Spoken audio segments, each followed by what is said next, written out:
It's the weekend and you have financial questions that need answering. That can only mean one thing. It's time for Jill on Money, the show that takes the mystery out of your finances. Here's your host, Jill Schlesinger.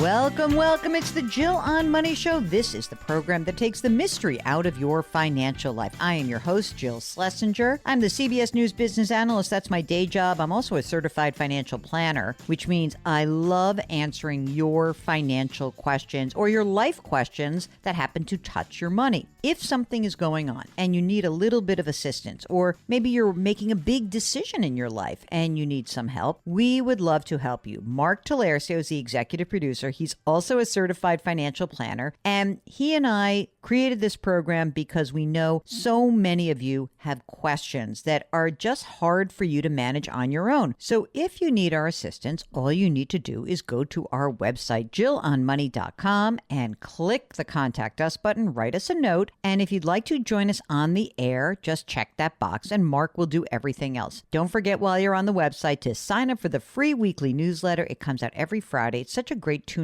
for this program. Okay, right now, let's go to Laura, who's on the line from Washington State. Hello, Laura. How are you? Hi, I'm doing well, thanks. It's so good to talk to you all. It's great to listen to you every day, and now to be here is pretty cool. Awesome. What can we do for you? What's happening? Yeah, so I'm just looking for a bit of a checkup to make sure we're doing everything right with our 401ks, HSA, daycare, spending, all that fun stuff, and then maybe some advice on a career pivot.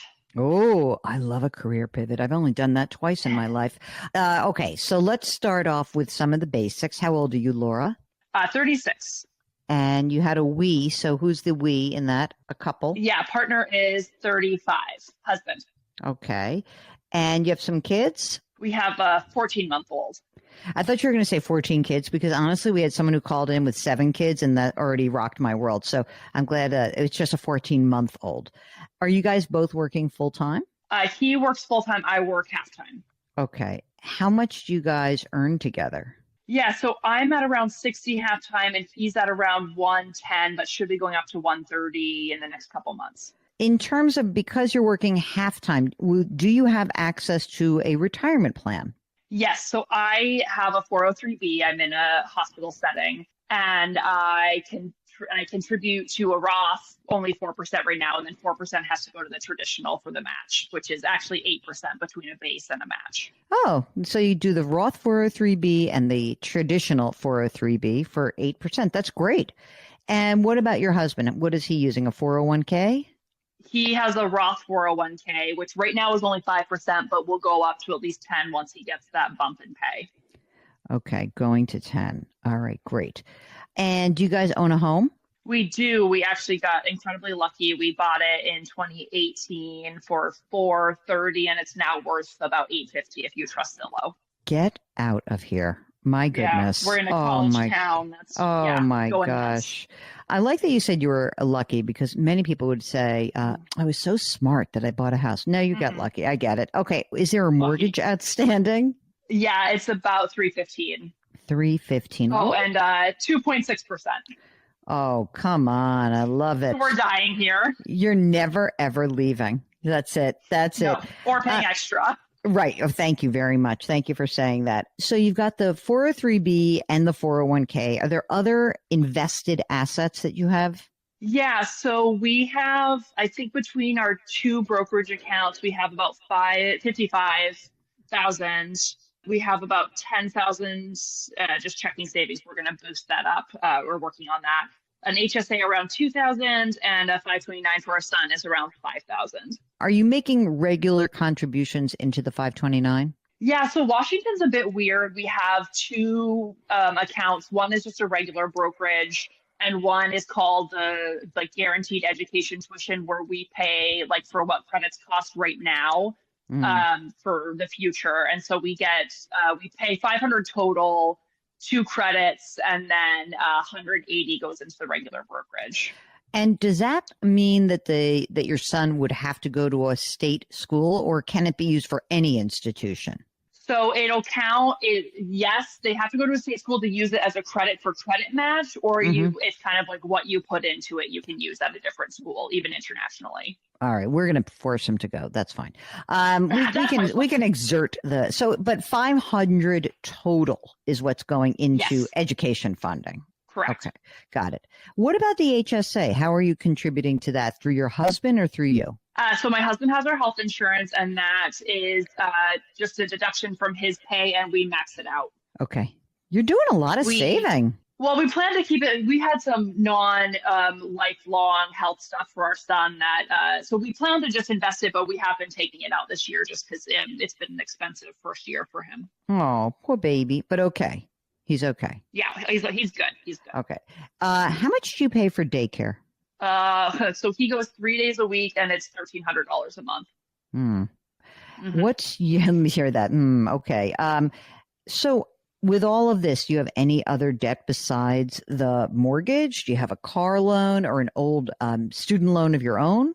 No, I am another lucky person. I am so grateful. I actually got public service loan forgiveness. Oh, it worked. Yeah, it did.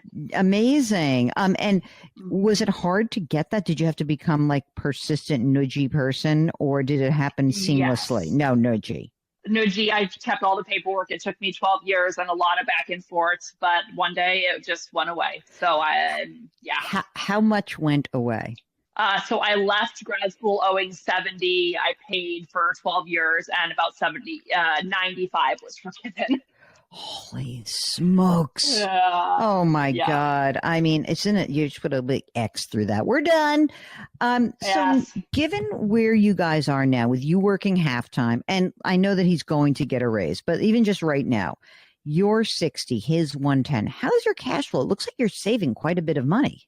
Yeah, we honestly, we need to spend about $5,000 a month, but we spend about $6,500 when we buy mountain bikes and things like that. Well, I mean, you live in the Pacific Northwest. You have to have a mountain bike. That's almost like part of the state constitution, isn't it? Basically. Especially where we are. Yeah. All right. That's great. But you'd have no other debt. And so things are going well. This is good. What is your game plan? Will you continue to work half-time while your son is, still an infant? Or what do you think is going to happen? Yeah, so we plan to have a second. So we're looking at, daycare for quite a while. We're going to try and get into, there's a couple more affordable full-time programs that they just have to be a little older for. And so we're trying to get him into one of those as soon as they have an opening. And so my little job transition is starting a little therapy private practice on the side. So I'll probably end up working a little closer to full time if that works out. And would it be about the same money or more money, flexibility? Like, how do you see that playing out? Yeah, so for now it would probably be double, and it could be upwards of triple if I. Oh my God! That. Wow. Yeah. And you're a social worker? Is that what you said? I am. Okay. Yeah. We'll get back to Laura in just a minute. If you would like some assistance with something going on, just go to JillOnMoney.com and click the Contact Us button.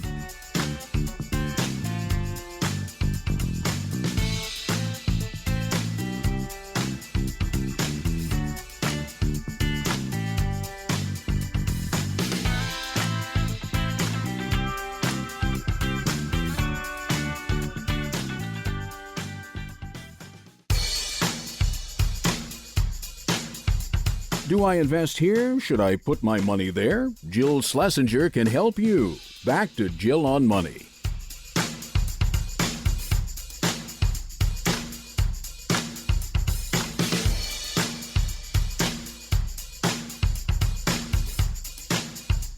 You're back. It's Jill on Money, the program that tries to help you make better financial decisions. If you've got a question, just go to our website, JillOnMoney.com, and click the Contact Us button. If you want to join us live, just check the box and Mark will do everything else. Right now, let's get back to Laura from Washington State. You seem to be in very good shape. Do you have anyone else you have to take care of besides the 14-month-old, the second kid? Do you have parents that are nearby that you need to keep an eye on, like anything like that going on, or a sibling that needs assistance? Hopefully not. No, we have one side that's in incredibly good position, and we have another side that should be okay. Okay. The one that's in the incredibly good position, does that mean that we could maybe look at, is someone else going to help contribute to the 529 plan, or not that incredibly good position?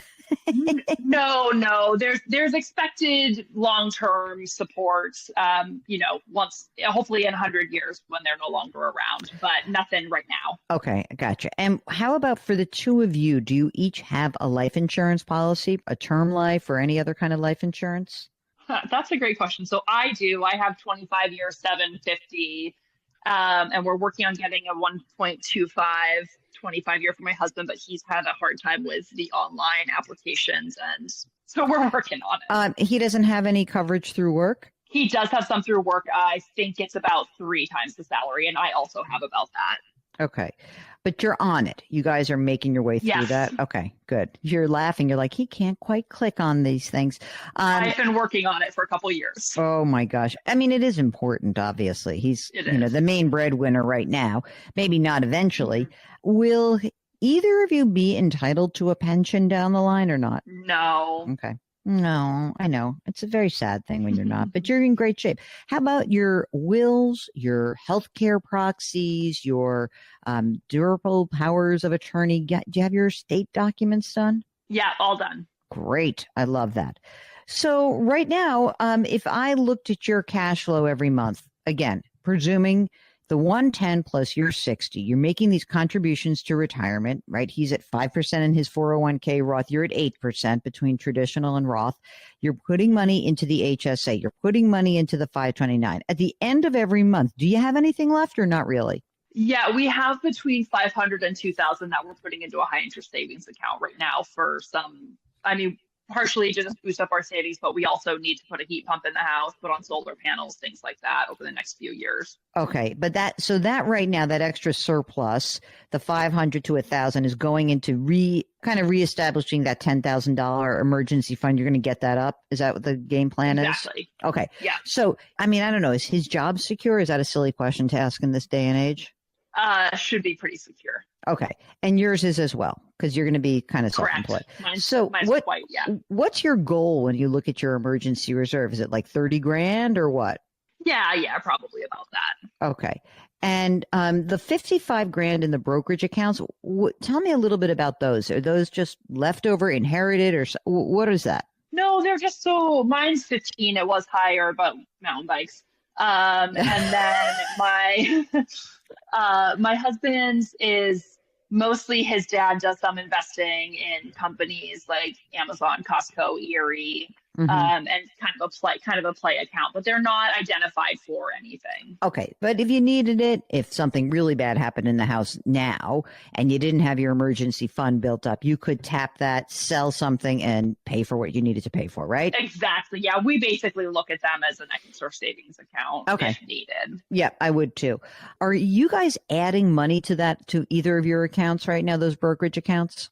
We do as much as mine's just about 500 a month, and his ideally is about 2,000 every quarter. How would you feel about putting a little bit less in the brokerage and a little more in the 529? Not bad at all. That would work. Yeah. The only reason I'm saying that is it's a much more efficient way to invest, right? There's no tax liability in doing that. You're going to have a second kid. So as far as I'm concerned, if you told me you guys are putting away, let's say it's about, you said 500 a month into the 520, the brokerage account ends up being about 750 a month, basically, or maybe 1,000 a month over time, right? I would put some in the brokerage, but I really would put more into the 529. You're probably going to want to be at $1,000 a month for that. You're going to essentially, which is so smart, take the money, right? You're going to take that extra money, that extra 20,000 your husband is going to earn. You're going to immediately say, okay, now let's crank a little bit more on the 401k, on his 401k. Presuming that works out okay, let's have a few months where you do that. Just see how the cash flow rolls at that point. And now you're sort of favoring your brokerage over the 529 in terms of your cash flow.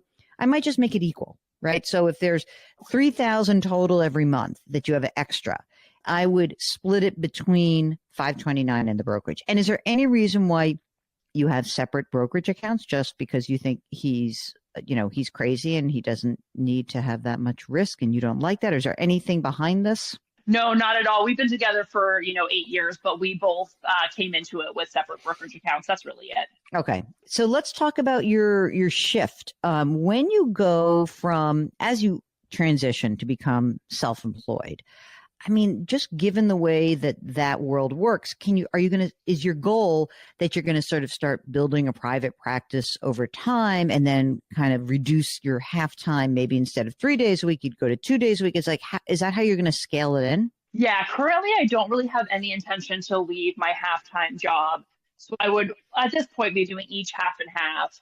And Okay. I get my long-term disability from my job. And then obviously my benefits, other than health insurance, I get from my husband. So that's a benefit that's wonderful for the future. Right.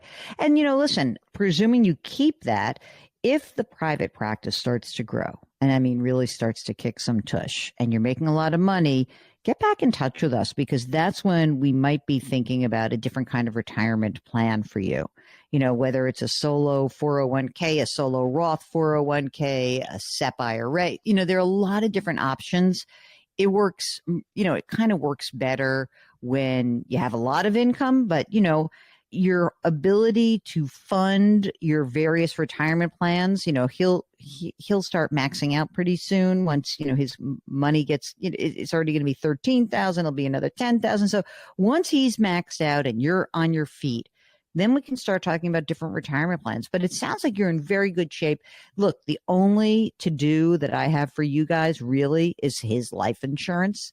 Beyond that, shifting the cash flow a little bit, I think you're in really good shape. We'll have to see how things go in terms of the transition to being self-employed.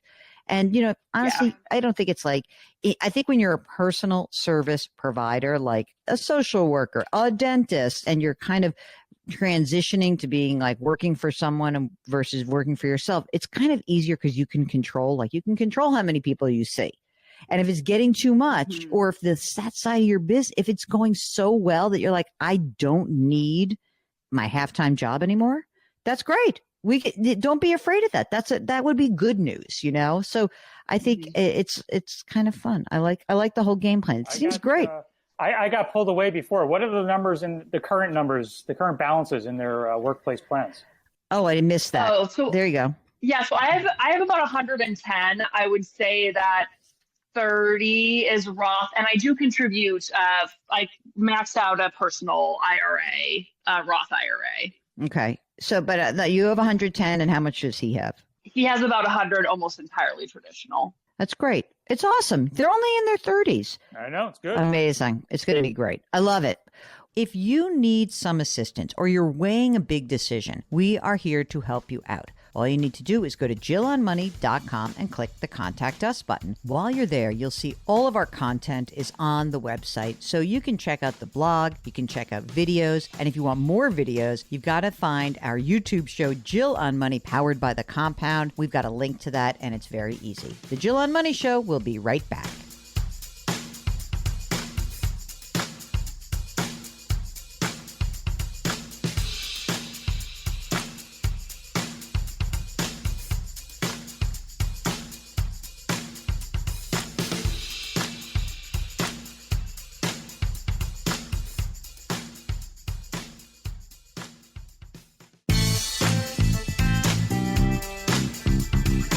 .401ks, IRAs, refinancing, she covers it all. Back to Jill on Money with Jill Schlesinger.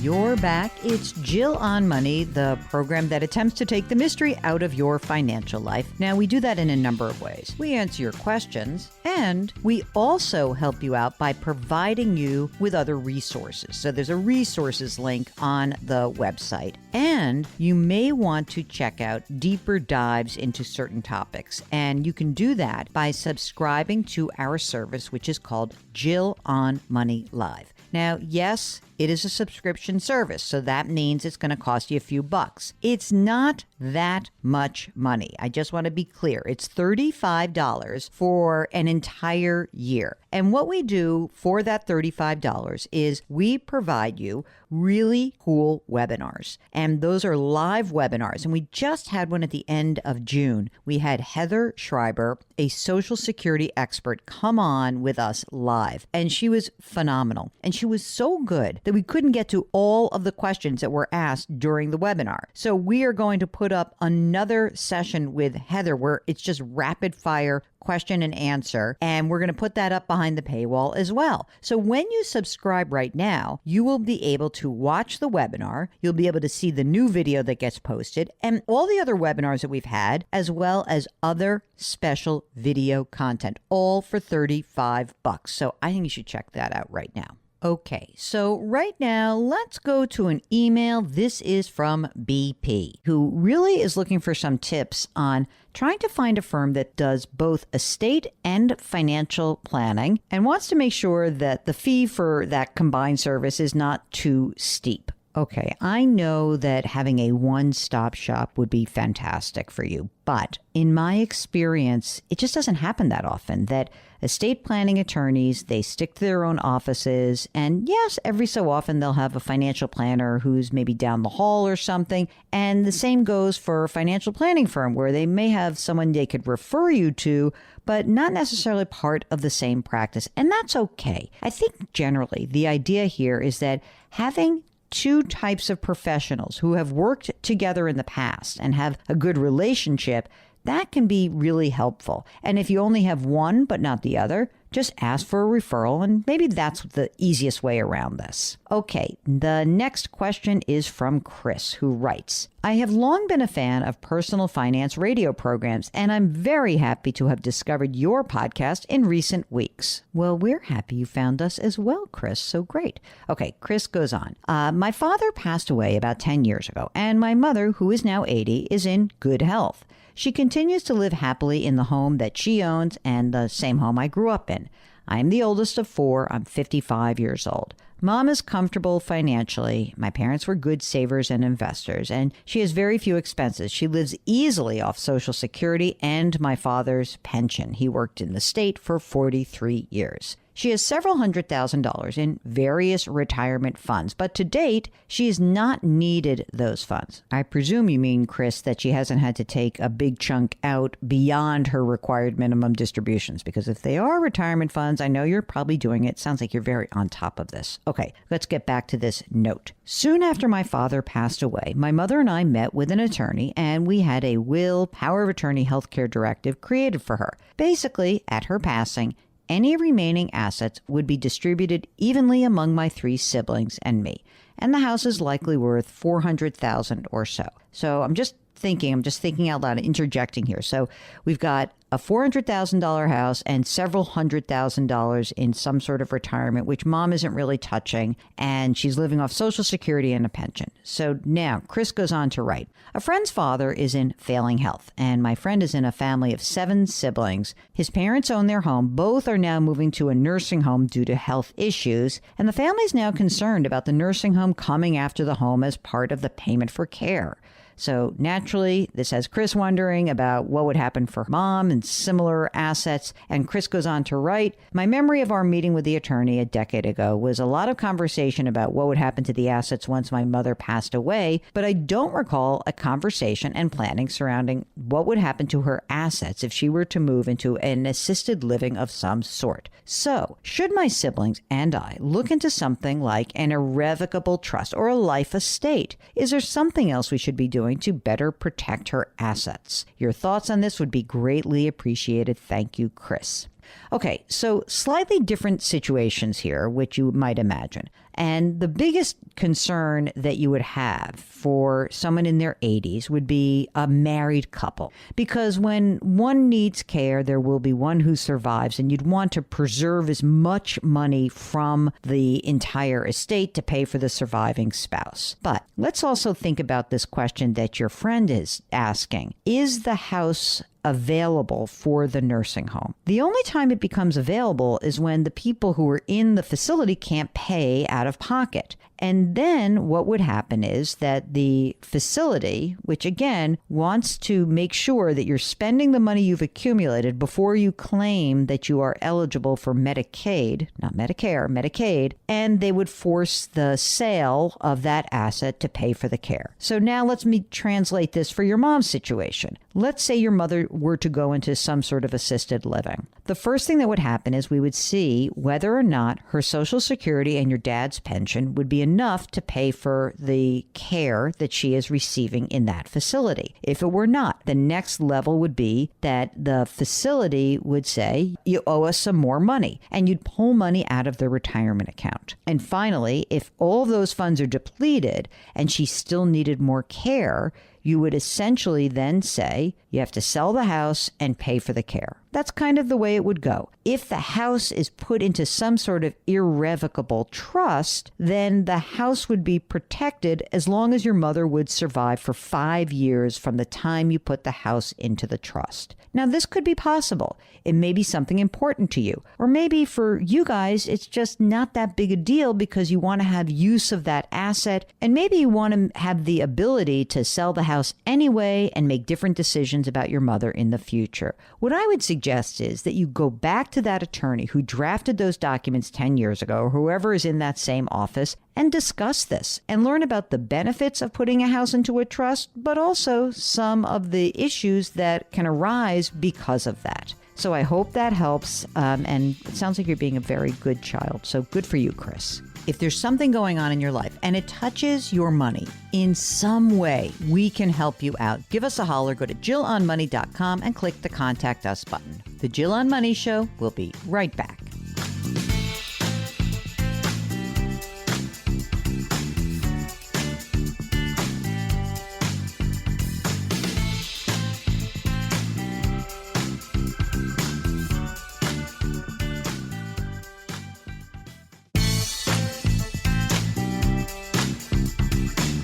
Back to Jill on Money, where Jill Schlesinger helps you take the mystery out of your finances.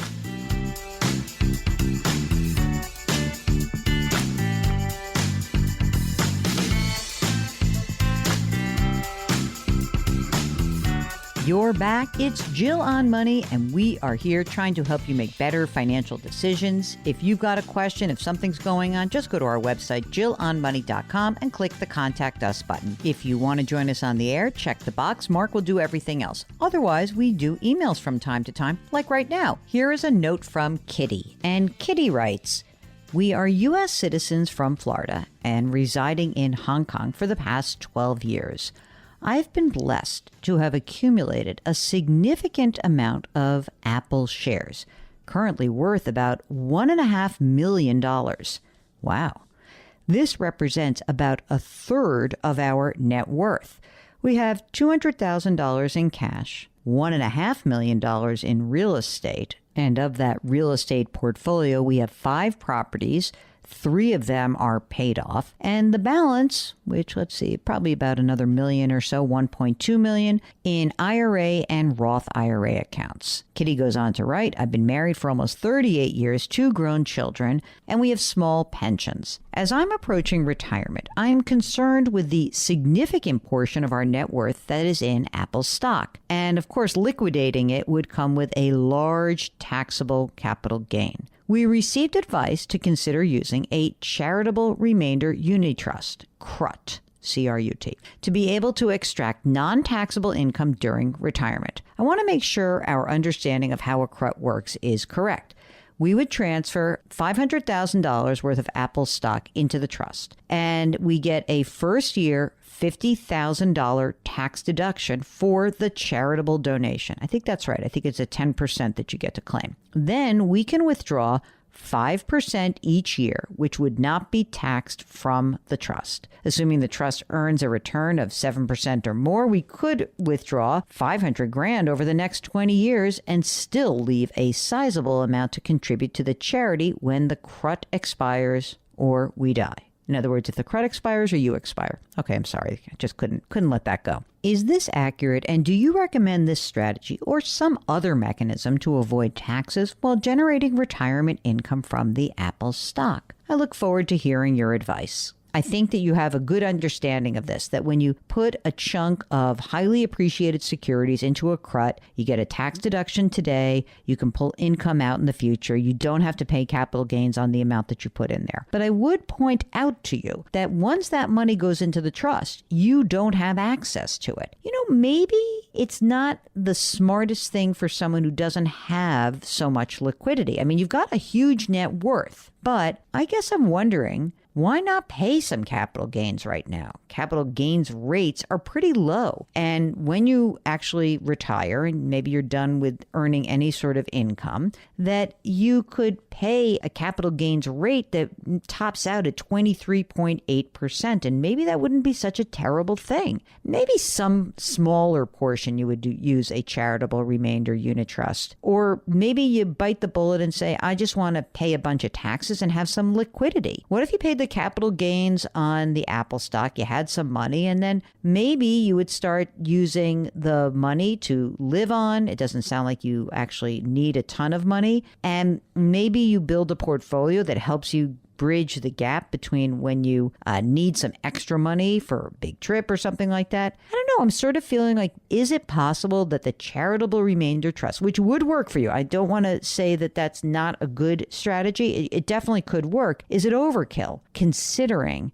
that capital gains rates, long-term capital gains rates are pretty low? And in this trade-off, what you would be saying is that while I will have to pay some taxes, the ability to have the money in hand available to me without any restriction might be better than the trade-off of escaping those capital gains. Just food for thought. Let me know what you think when you hear this. Okay, this last email wins the submission category of funniest subject line. And the subject line that Mark wrote is, want to leave my stupidly large estate to charity. Okay, this is funny. Hi, Jill. This is probably a niche topic, but my husband and I pull in a ridiculous combined salary. We have no children, no heirs, so almost the entire estate will go to charitable causes. This clearly has implications for considerations such as Roth conversions, order of accounts from which to draw down, maybe even a consideration of some charitable gift annuities in years to come. We'd love to think this through out loud with you if you think your listeners might find it useful. I do think it's useful. I think the most important thing that we've learned in this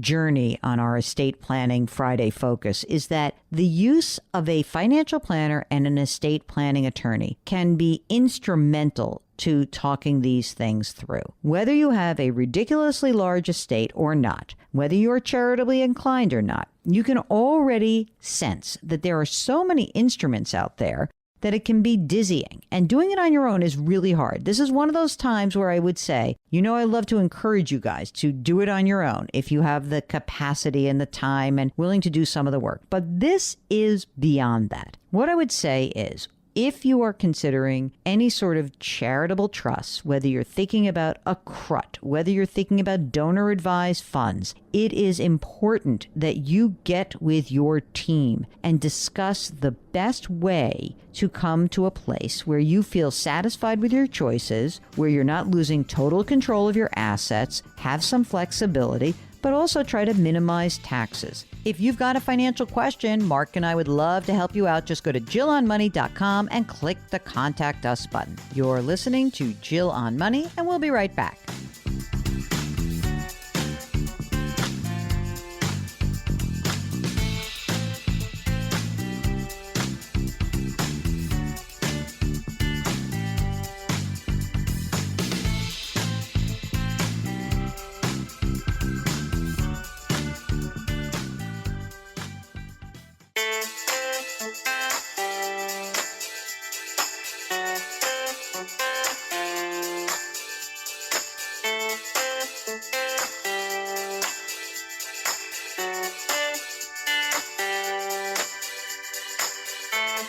You're back. It's Jill on Money, and we are here trying to help you make better financial decisions. And if you've got a question, all you need to do is go to our website, jillonmoney.com, and click the Contact Us button. If you would like to join us live, you check the box, and we'll get you on, no problem. And otherwise, we'll get your note. It's an email, and we do like to read your emails. And this one specifically is dedicated to all the people who ask us this question over and over again. And believe me that I can tell you, we never get bored of fielding this question because so many of you have it, so that means it's on your minds. This email is from Mike, and Mike writes, I owe approximately $120,000 on my mortgage at a rate of 3.45%. I have $162,000 in savings. Should I pay off the loan? Look, I know you guys hate this mortgage debt. I get it. It's like a thorn in your side. First of all, under 4% is just not that high a mortgage interest rate. And you're probably earning about 4% in your savings account. But more importantly, once you pay off a mortgage, that money's gone. You lose the access to that liquidity. And that is something that I think we really underestimate as we get older, as we get into retirement. Access to your money is important. You don't know what's going to come up. So, Mike, I know you want to pay this off, but follow up with us. Maybe there's some other money that's available, or maybe you've got so much money, it doesn't matter. But I want to emphasize that paying off a sub 4% mortgage may not be the best thing for you, okay? And I hope everyone out there, if you're listening, if you've got a specific question about your own mortgage or what's going on in your financial life, then get in touch with us because we are here to try to help hold your hand through all these decisions. So if it's about a mortgage, if it's about moving to a different house, upsizing, downsizing, if it's about choosing between different jobs and understanding benefits, understanding if you're on the right track to reach your financial goals, give us a holler. Go to jillonmoney.com and click the Contact Us button. Okay, we'll be right back.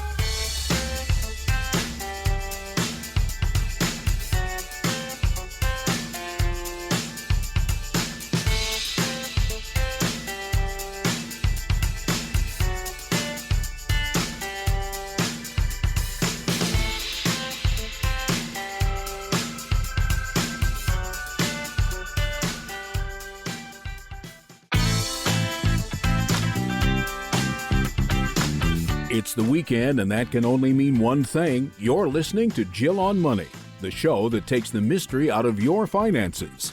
Here's your host, Jill Schlesinger.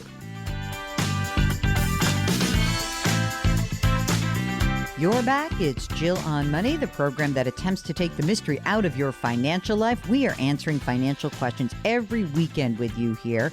And if you've got one, just go to our website, jillonmoney.com, and click the Contact Us button. When you write that note, it comes in as an email, and often we will do emails on the air. If you'd like to join us live, check the box, and Mark will do everything else. While you're on the website, don't forget, you can sign up for the free weekly newsletter. It comes out every Friday, and Mark does such a good job compiling stories you may have missed during the week.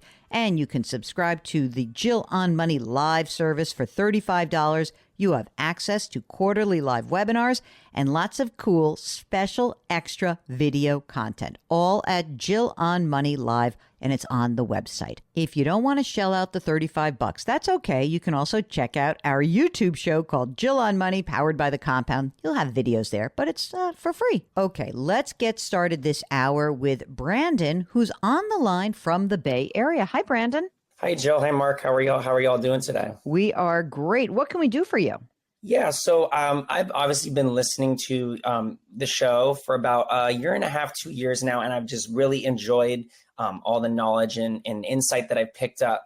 For me, in my specific situation, I'm 29 years old, so I'm rather young and in my early and on in my investing career, and I have a lot of cash on the sidelines. I have in a savings account about $60,000 in just a savings account at a big bank that's really not doing a whole lot for me right now, obviously, with the interest rates being as high as they are. But I've just not, I don't know, I felt not nervous, but just not knowing where to go with those funds or with that money. because I generally don't need it right now. I like that. I like not needing it. That's good. So let me ask a few more questions, Brandon, before we get into this cash. So you're 29 years old and you're living on your own. You don't live with your parents or anything like that? That's correct. Okay. And you rent right now? That's correct. How much is your rent? Only $1,600. Oh, that's pretty good for the Bay Area. It's very good. It's a very, very good value, actually. That's great. And how much do you earn? I'm earning about $80,000 currently as a PE teacher at a middle school. You're a gym teacher? I am a gym teacher.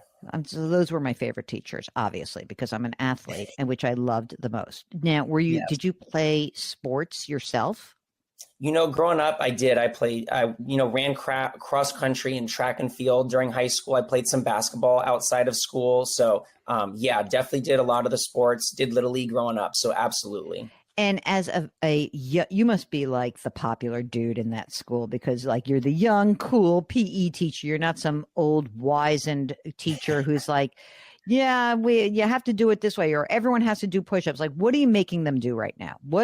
Tell me what PE is like in this day and age. I have no idea. Mark, let me just go off on this tangent because I'm fascinated by this. Yeah, we do everything from, lacrosse to gymnastics. Like we're hitting all of those different things. We've done, wiffle ball, football, basketball. Like we try to give the kids exposure to all the activities and sports that may be available to them in high school. Yeah. So that, when they get to high school, eventually they may, have a passion or an interest.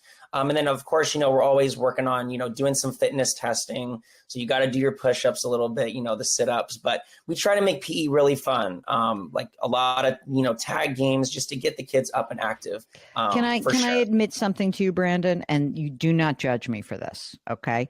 So when I was in elementary school and we would have like a game where you would stand against a wall and someone would try to hit you with one of those red rubber balls and you were out, right? Yeah. So you would, yes. Because I was a girl, I ended up in the principal's office or the vice principal's office because they said that I threw too hard and I was too aggressive. So, Mark, this is just the beginning of my life as an aggressive young girl turning now into an aggressive old woman. And I said, well, isn't the whole point that you're supposed to throw it hard enough to hit them so they can't catch it? And they said, yes. Well, then what's the problem? They said, well, you seem to be aiming for someone's head. I said, I wasn't aiming for their head, but like the guy like came up and walked directly into the line of where I was firing for someone else. So anyway, Brandon, would you send me to the principal's office for being too aggressive, for trying to put these people out in a game that's the whole point of it?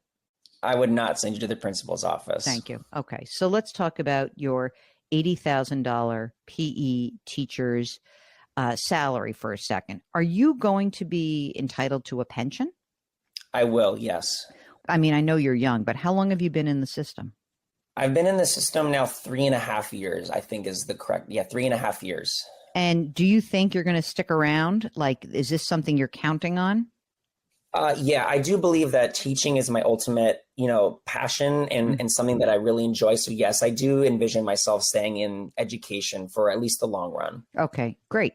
And from the $80,000, besides the money that goes into the pension system, are you also making a contribution into some sort of deferred comp plan, like a 403B or a 457 plan? I'm actually not. No, I've actually handled all of my, in terms of my investing, I've actually done that all on my own. And maybe that's something that I need to look into, but I don't have any plan set up through the school that I'm actually contributing to at the moment. Okay. I mean, it doesn't matter because they don't give you matches anyway. So, Correct. So you're not making any employer-based retirement contributions. What are you doing with that money? I've honestly been investing a lot of it on my own on the side. And I do have some accounts that I have through Fidelity that I'm using for investing. Like what? What kind of, like a regular old brokerage account? Yeah. So I have a regular old brokerage account, and then I actually have and also a Roth IRA. And I also have my dad or my parents had set up for me an account that was custodial up until I turned 18 or whenever I was able to access that account that's professionally managed.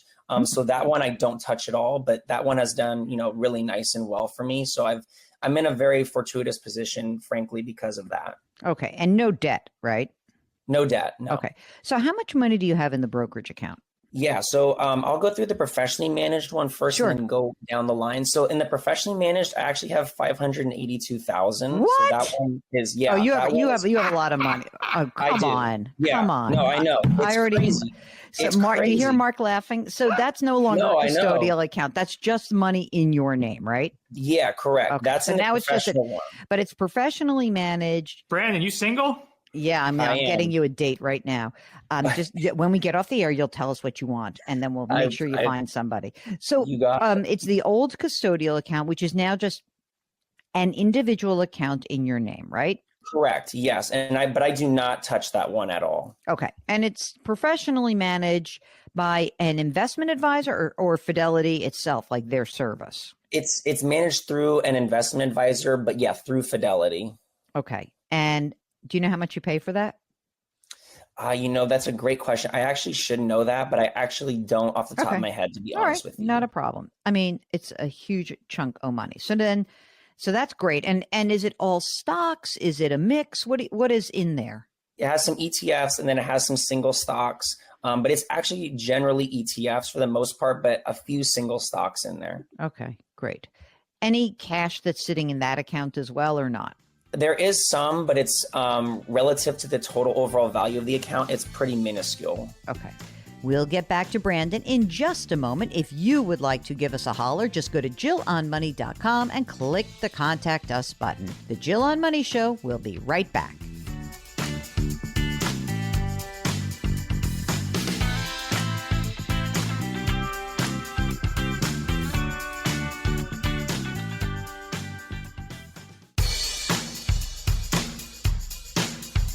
Do I invest here? Should I put my money there? Jill Schlesinger can help you. Back to Jill on Money.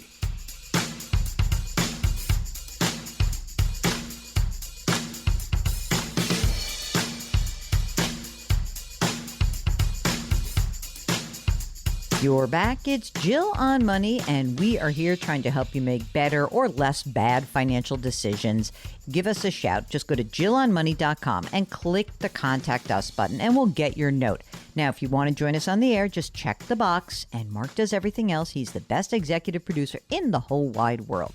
So do that. And while you're on the website, you can check out all the content that lives there. We've got 2 podcasts, we've got a blog, we've got a video section, and we've got resources. Oh, and you can also pick up my book, which is called The Great Money Reset. It's out in paperback. Right now, let's get back to Brandon from the Bay Area. Tell us about the brokerage account, your own brokerage account that you're managing. Yeah, so I've been contributing to this one for about 5 years, and so I've been putting this money in monthly, and I've had again some good investments in this one. So I have about 75,000 in this brokerage account that I've been building up over the last 5 years. That's great. How much do you contribute to that every month?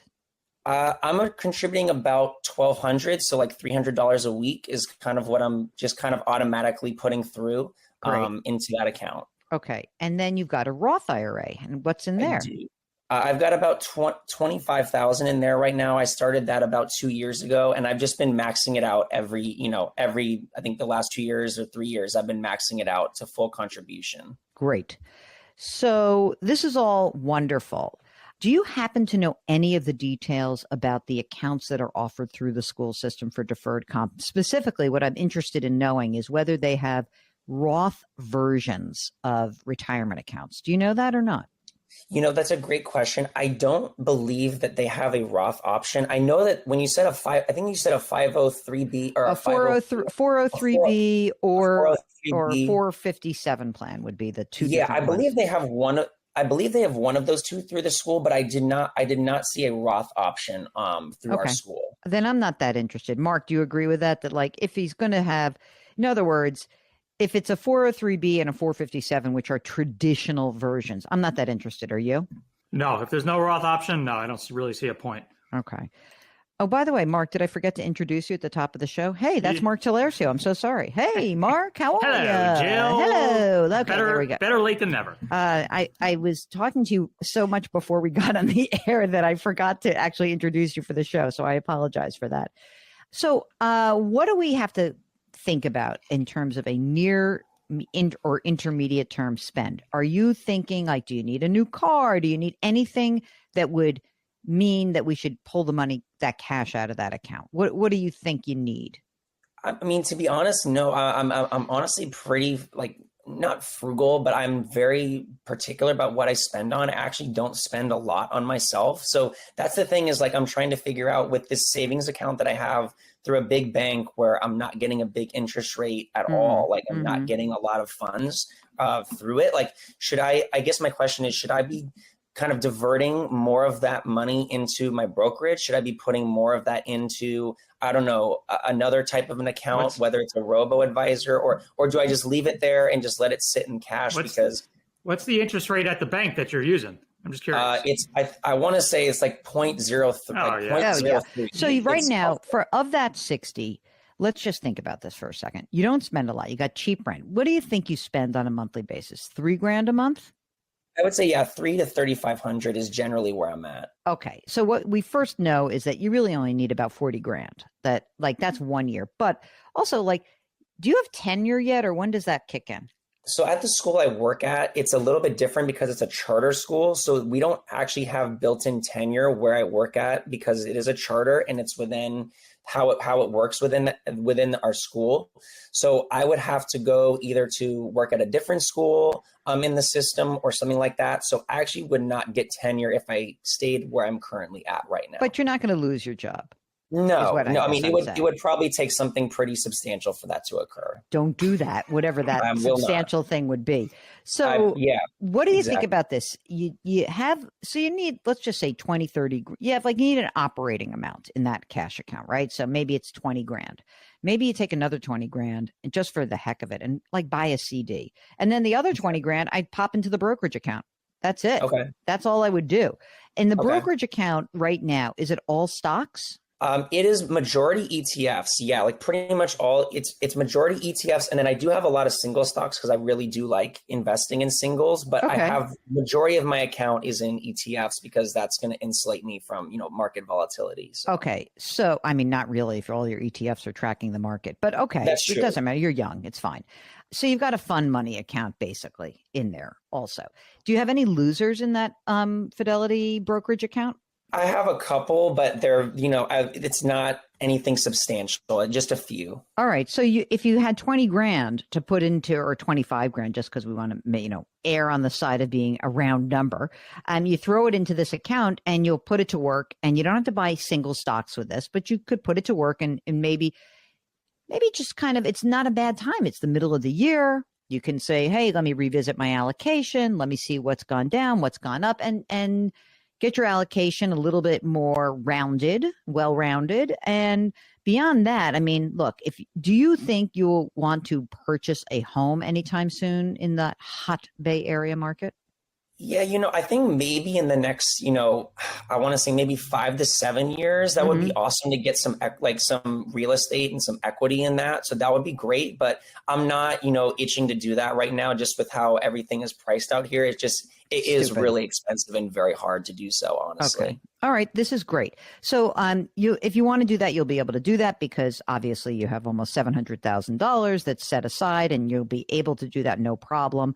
Do you have any siblings, or do you have parents who you think you might have to help out in general?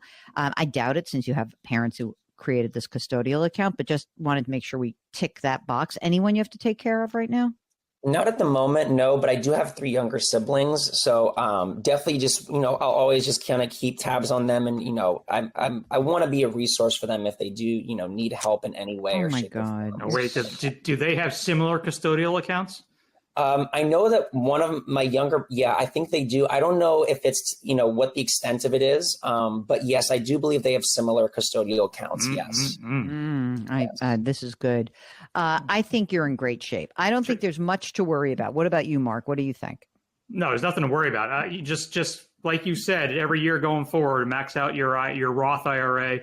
See if you have a Roth option at work. If you don't, then I wouldn't. There's really no reason. We're not sweating that. We're totally not sweating that. And, the cool thing is for you is that, you have a job where you're not paying a ton in taxes. So it does make having this this brokerage account, really a wonderful option rather than using the 403B or the 457.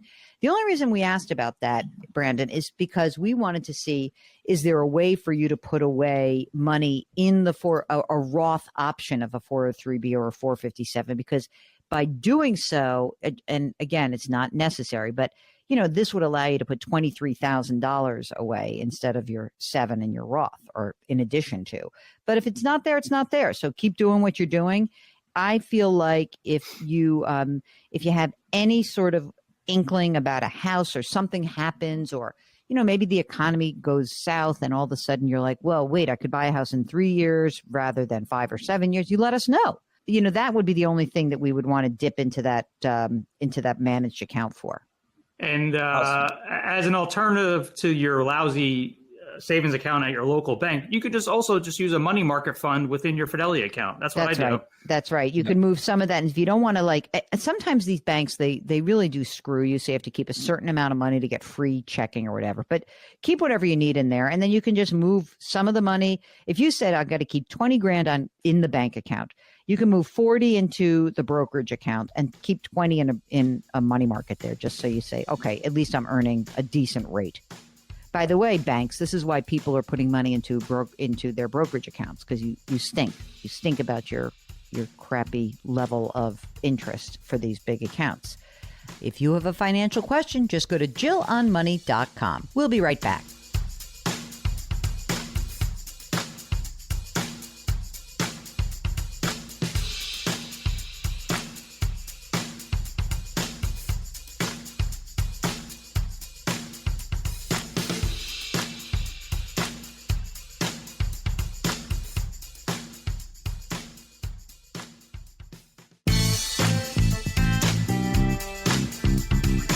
.401ks, IRAs, refinancing, she covers it all. Back to Jill on Money with Jill Schlesinger.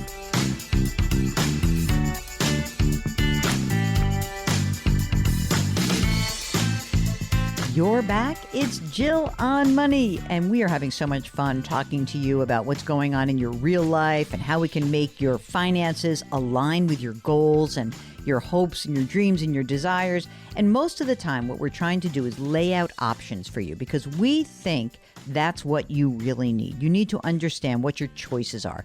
And our job is not to necessarily choose the way, it's just to show you the different options. So if you've got a question, just go to our website, JillOnMoney.com, click the Contact Us button, and we'll get your note. And if you'd like to join us on the air live, just check the box and Mark will arrange everything, because he's so great. You might as well just bookmark that website, because you'll probably want to come back to it, and we do refresh it every single week. So you want to check out all the content that lives there at JillOnMoney.com. Okay, right now, let's go talk to Teresa, who's on the line from Maine. Hello, Teresa.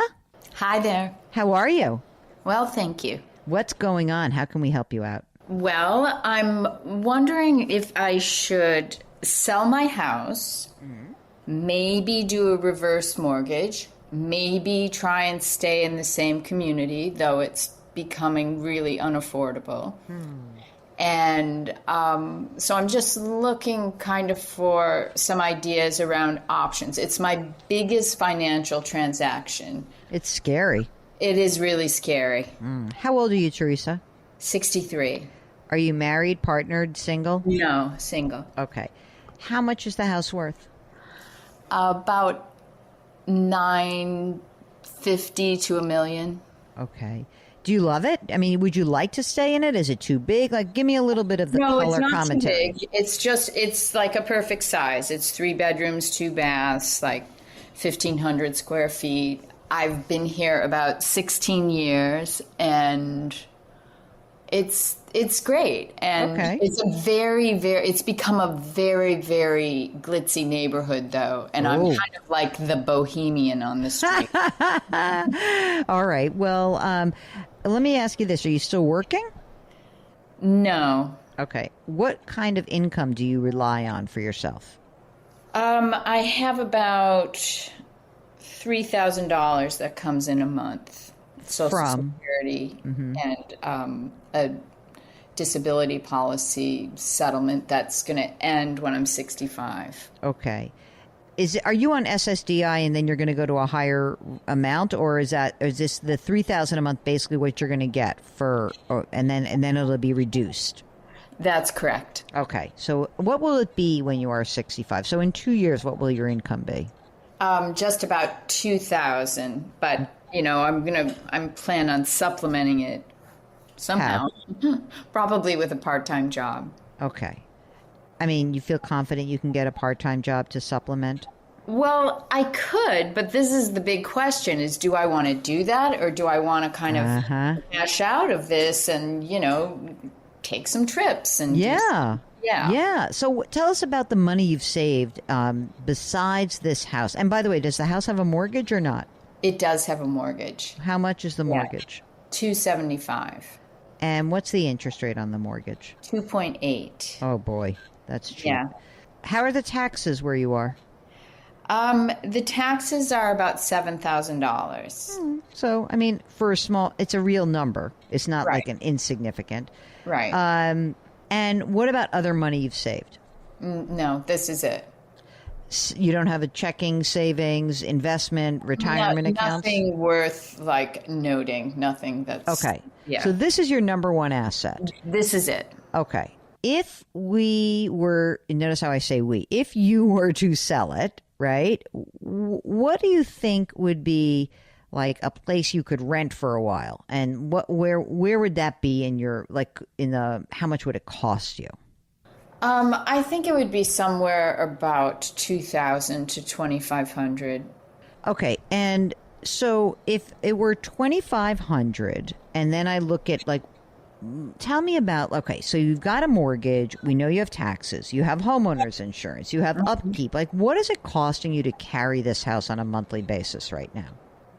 Oh, it's a lot. It's more than I can afford. Do you have an idea? When you, all right, so the mortgage payment is how much? $1,042. And then plus my taxes. And the taxes, right? And so, but I don't escrow my taxes. I usually pay them in 2 payments, right? I got it.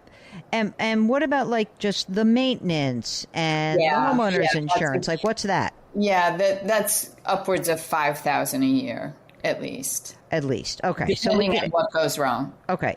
I think that I could comfortably say that between taxes, homeowners, and maintenance, there's probably at least another $1,000 a month, right? So it's costing you now $2,000 plus maybe $2,200 a month. But you have this big place; it's great, you love it.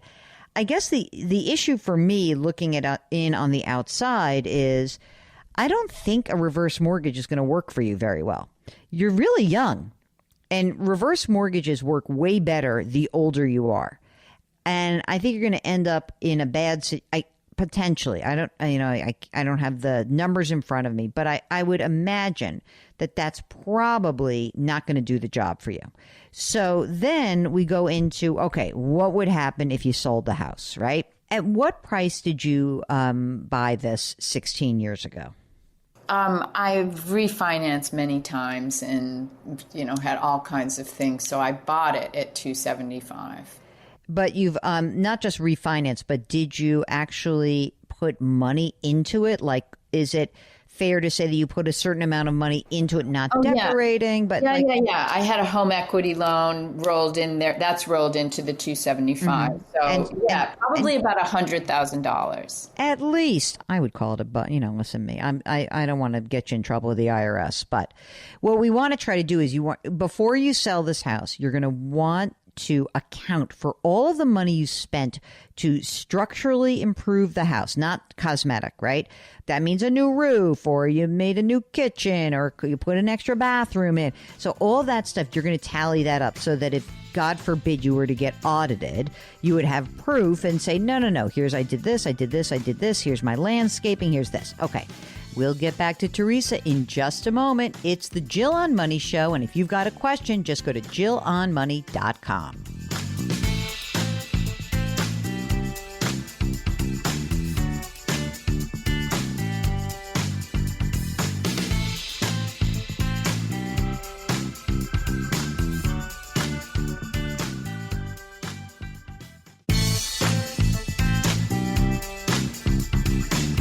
Back to Jill on Money, where Jill Schlesinger helps you take the mystery out of your finances.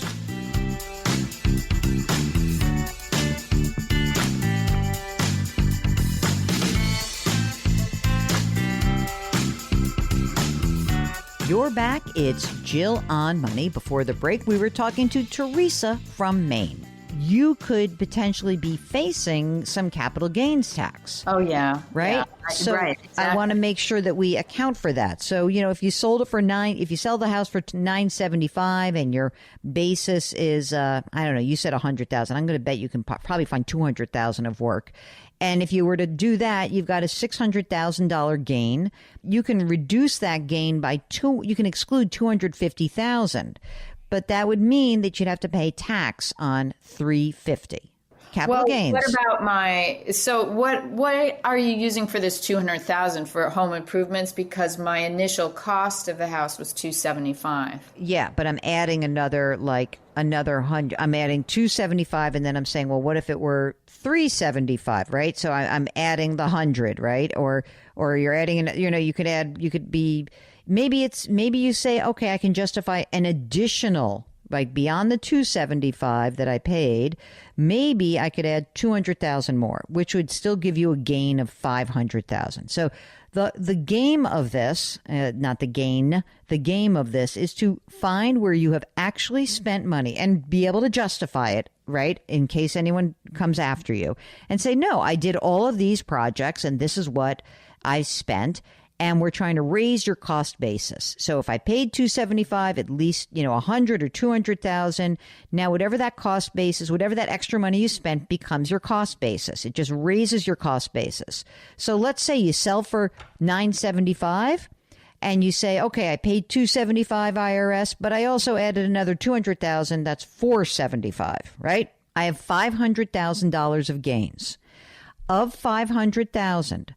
You are allowed to exclude as a single person the first $250,000 of gains, which would mean you'd have to pay capital gains tax of $275,000, and that would probably be about 15% for you of the money that you make. Remember, you're going to have to pay tax on it. That's the whole exercise of this that I don't want to make you crazy. It's just that you might say to yourself, I got $975,000.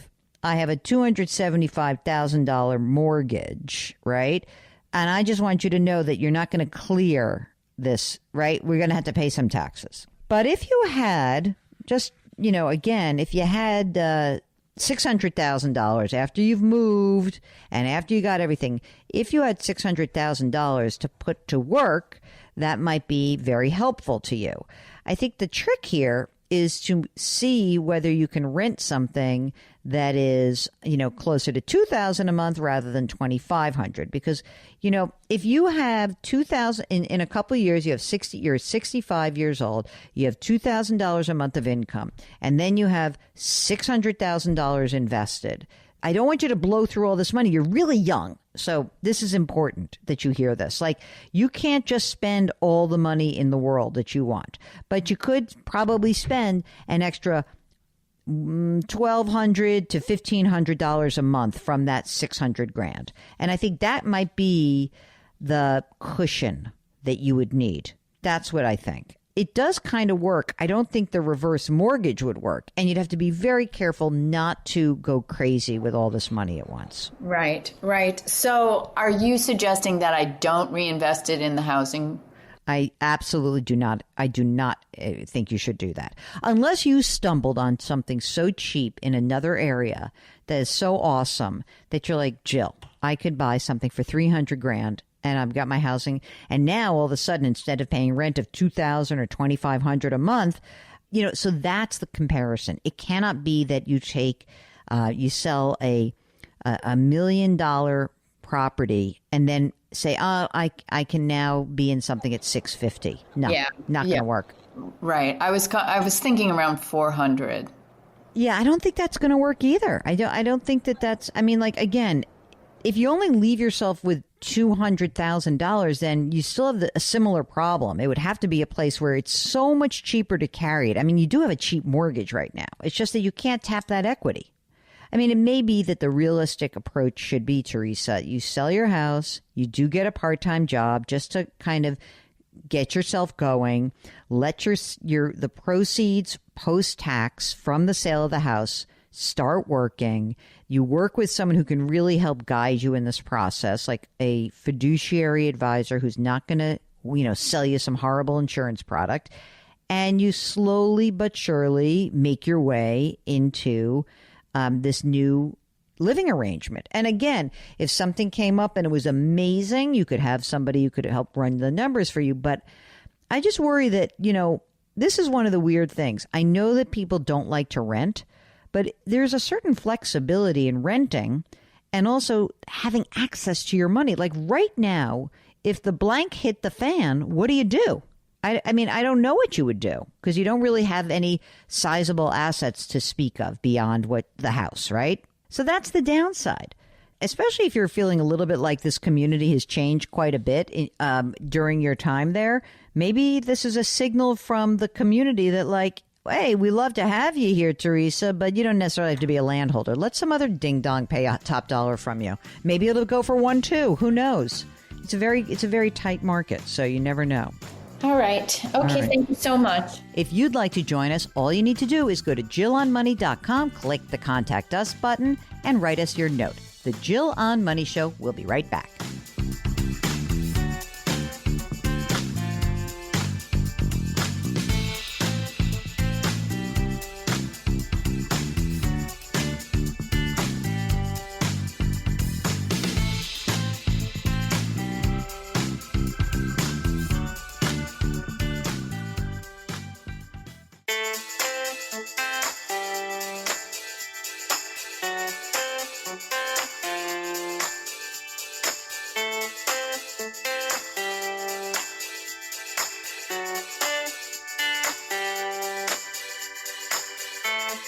You're back. It's Jill on Money, the program that attempts to take the mystery out of your financial life. We do that by answering your questions. If there's something going on in your life, or you've got a big decision to make, or you just want to understand whether you're on track to reach a goal, give us a holler. All you need to do is go to the website, JillOnMoney.com, and click the Contact Us button. While you're there, just bookmark the site, but also check out all of the great content that lives there. We've got the free weekly newsletter. We've got our free YouTube show, Jill on Money, powered by the Compound. Or if you feel like shelling out some money, you can subscribe to our service, Jill on Money Live, where you have access to quarterly live webinars and lots of cool special video content. When you join us, it'll cost you $35 for a year, but that will also entitle you to go back and watch all of the webinars that you missed or all the videos that you missed. So you may want to check that out. All right, let's finish up the show with a question from Stephen, who writes, I have a high-paying dividend stock from which I've been earning a few $1,000s each year. At what point do I owe the federal government anything on it? Okay, here's how dividends work. They are taxable every calendar year. So when you receive dividends throughout the year, let's say last year, 2023, you should receive a tax document, a 1099, that would identify the dividend income that you received. And that would be payable when you file your taxes. So if you have not actually been declaring that, you really need to do so. So you pay the tax due on dividends when you file your taxes for the preceding year, but you don't pay capital gains tax on the position until you sell it. So, Stephen, I hope that helps. And if you need to go file back returns, you want an amended return, you should absolutely do that. Okay, that is it. That is the program. We want to remind you that everything we do lives on our website, JillOnMoney.com.